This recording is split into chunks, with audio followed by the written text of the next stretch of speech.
আসসালামু আলাইকুম। সকলকে স্বাগতম জানাচ্ছি সরলরেখা অধ্যায়ের আজকের এই ক্লাসে। এবং আজকে আমাদের টপিকটা হচ্ছে তিনটি শীর্ষবিন্দু দেওয়া থাকলে চতুর্থ শীর্ষবিন্দু নির্ণয়। অর্থাৎ আমাদেরকে চতুর্ভুজের তিনটা শীর্ষবিন্দু দেওয়া থাকবে, হয় বর্গ বা রম্বস বা আয়ত বা সামান্তরিক। এর তিনটা শীর্ষবিন্দু দিবে, আমাদেরকে চতুর্থ শীর্ষবিন্দুটা বের করতে বলবে। তো দেখো, এটার জন্য আমাদের যে পূর্ব পাঠটা দরকার সেটা আমি একটু লিখে দিই।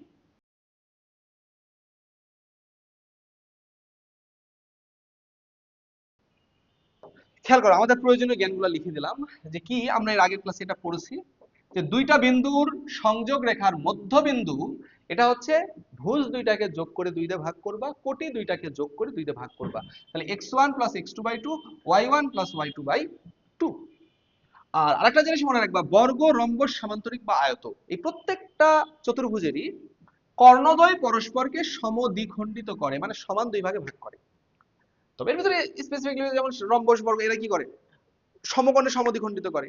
তো আমার এখানে সমকোণ তো আমি বললাম সমান দুই ভাগে ভাগ করেছে, তাহলে এটা প্রত্যেকে কি সমান দুই ভাগে ভাগ করে।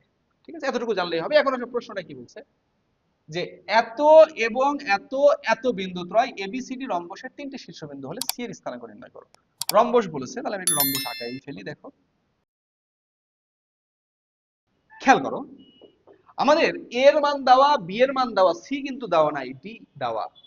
এই সি এর মানটা বের করতে বলছে। তাহলে A B C D, A B D দেওয়া, সিটা আমরা বের করব। কিভাবে বের করতে পারি? আমরা প্রথমে এভাবে ভাববো। খেয়াল করো যে এই যে বিডি এর মধ্যবিন্দু, আচ্ছা বিডি আর এসি এই দুটা কর্ণের যে ছেদ বিন্দু, এই ছেদ বিন্দু কি সমান দুই ভাগে ভাগ করছে। তাহলে আমরা লিখবো যে আমরা জানি রম্বসের কর্ণদ্বয় পরস্পরকে সমদ্বিখণ্ডিত করে। তাহলে রম্বসের কর্ণদ্বয় যদি পরস্পরকে সমদ্বিখণ্ডিত করে, আচ্ছা পাশাপাশি এটাও লিখে রাখো, এই যে সি বিন্দু যেহেতু বের করতে বলছে, সি কে আমরা আলফা বিটা ধরে নিই। যে ধরি সি এর স্থানাঙ্ক আলফা কমা বিটা, সি এর স্থানাঙ্ক আলফা কমা বেটা।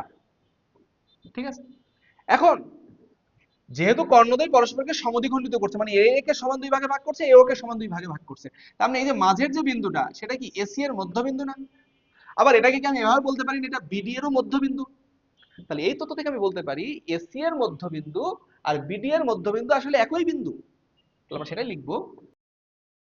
তাহলে কি বললাম, এসি এর মধ্যবিন্দু বিডি এর মধ্যবিন্দু একই বিন্দু। এখন বলো এসি এর মধ্যবিন্দু কিভাবে বের করতে পারবা? তোমরা সূত্র আমি একটু আগে বললাম না, এই যে এসি যখন করবা তখন এই ভুজ যোগ এই ভুজ ভাগ 2, গড় করো। তাহলে কি হবে 2 প্লাস আলফা বাই 2। আর কোটি কিভাবে বের করবা?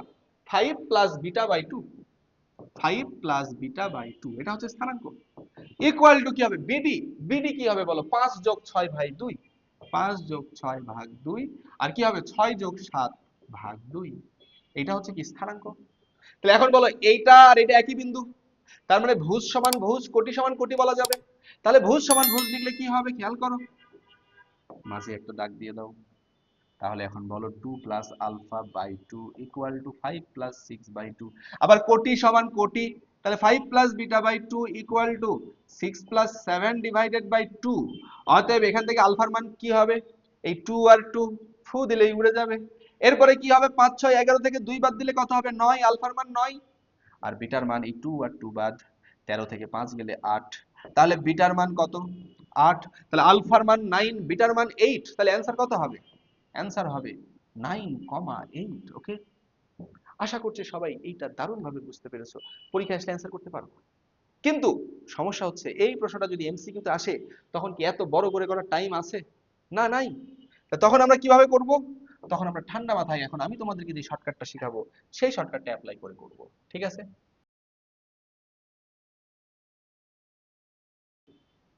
এখন খেয়াল করো, আমরা কি জানি না ভাইয়া রম্বসের বাহুদ্বয় পরস্পর সমান ও সমান্তরাল। রম্বসের বাহু, বিপরীত বাহুগুলা কি সমান্তরাল, এবং চারটা বাহুর দৈর্ঘ্য কি সমান। ঠিক আছে, প্রথমবার কি বলেছে আমার খেয়াল নাই, মনে একটু উল্টাপাল্টা বলেছিলাম, যাই হোক।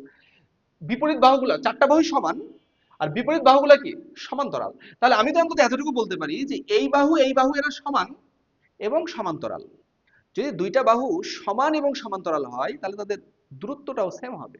তাহলে এখন খেয়াল করো, এখানে 5 ছিল, এখানে 2 ছিল, এই 2টা কি হয়েছে?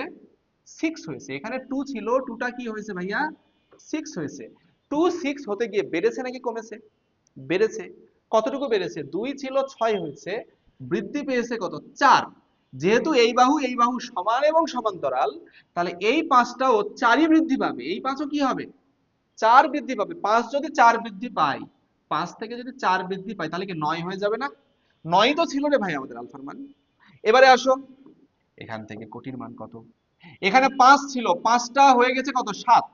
5 ছিল, 5টা হয়ে গেছে কত 7। বেড়েছে নাকি কমেছে? বেড়েছে। কত বেড়েছে? 2 বেড়েছে। তাহলে যেহেতু এই বাহু সমান সমান্তরাল, তাহলে এই 6টাও কি হবে বলো? এই 6টাও কি হবে? বাড়বে। কত বাড়বে? 2 বাড়বে। তাহলে এটাও +2ই বাড়বে। তাহলে 6 থেকে 2 বাড়লে কত? 6 + 2 মানে কত? 8।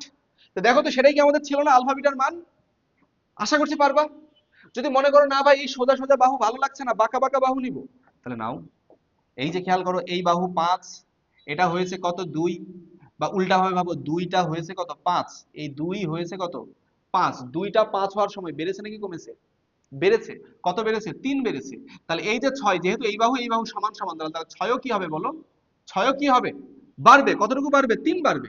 তাহলে 6 যদি 3 বাড়ে, তাহলে 6 যোগ 3 করলেও কত হয়? 9 হয় না? এই যে দেখো, 6 যোগ 3 করলেও কত? 9 হয়। তারপরে এখানে ছিল 5, 5টা কত হয়েছে? 6, 5টা কত হয়েছে? 6। বেড়েছে নাকি কমেছে? বেড়েছে। কত বেড়েছে? 1 বেড়েছে। তাহলে এই যে এখানকার 7, সেটাও কি হবে? 1 বাড়বে। 7টাও কি হবে? 1 বাড়বে। 1 বাড়লে 7 যোগ 1 করলেও কত? 8ই হয় না? এই যে এখানে 8ই কি এসেছিল না? 9,80 কি উত্তর না? হ্যাঁ, আশা করছি পারবা। এবং এসব প্রশ্ন আসলে এমসিকিউ তে তোমরা হাসবা, বলবো যে কি এসব, এসব তো আমরা সলভই করবো না, আমরা এসব দাগ টেনে করে ফেলবো। ঠিক আছে, আশা করছি সবাই পর্যন্ত বুঝেছো। সকলে ভালো থাকো। সালাম আলাইকুম।